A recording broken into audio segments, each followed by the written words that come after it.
Okay, here's heading upstairs.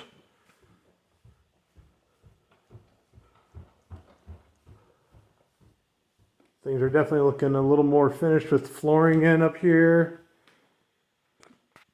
Closet doors getting set. Masking tape's off of most everything up here. So we're getting pretty close on stuff.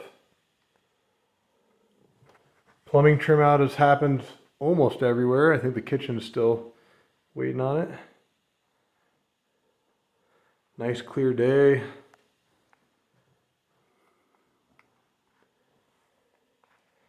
Again, they're kind of getting everything untaped and starting to clean up. Things are looking pretty good.